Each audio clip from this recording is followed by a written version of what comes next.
આવતા 25 અને 26 તારીખે તાજિયા મોહરમના બંદોબસ્ત અનુસંધાને માનની સીપી સરની સૂચનાથી સિટીના અલગ અલગ વિસ્તારોની પોલીસ અને સાથે ખાસ કરીને જે રૂટ છે એ રૂટની રેકી અને એમનું એક એરિયા ડોમિનેશન એક્સરસાઇઝ કરવામાં આવી રહી છે, જેમાં લોકલ પોલીસ, ક્રાઇમની ટીમ, સિનિયર અધિકારીઓ તમામ જોડાયા છે.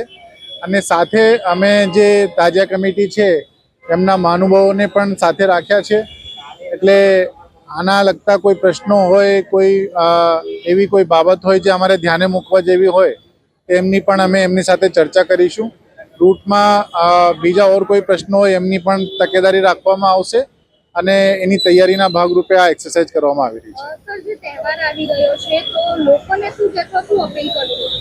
અમારી એક જ રિક્વેસ્ટ છે કે આવા તહેવારોના સંદર્ભમાં ઘણી વખત સોશિયલ મીડિયાના મારફતે અથવા તો ઓર કોઈ બીજા ચેનલ મારફતે કોઈ અફવા ફેલાવવામાં આવે અથવા તો કોઈ એવી બાબત મૂકવામાં આવે તો એમાં જે ઓથોરાઇઝ એજન્સીસ છે એમના જ વર્ઝન ઉપર જવાનું અને સાથે સાથે એવી કોઈ બાબત હોય તો તાત્કાલિક અમારે ધ્યાન દોરવાનું, જેનાથી આપણે એનો યોગ્ય નિકાલ કરી શકીએ.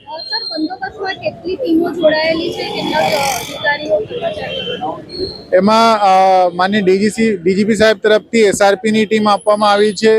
લોકલ અલગ અલગ ટીમો બનાવવામાં આવેલી છે. પોલીસ સ્ટેશન વાઇઝ પોલીસ ટીમો છે, ક્રાઇમની ટીમ્સ છે અને આખી સિટીમાંથી બંદોબસ્ત કાઢીને લગભગ 3500થી વધારે પોલીસ અને તમામ અધિકારીઓ આ બંદોબસ્તમાં જોડાશે.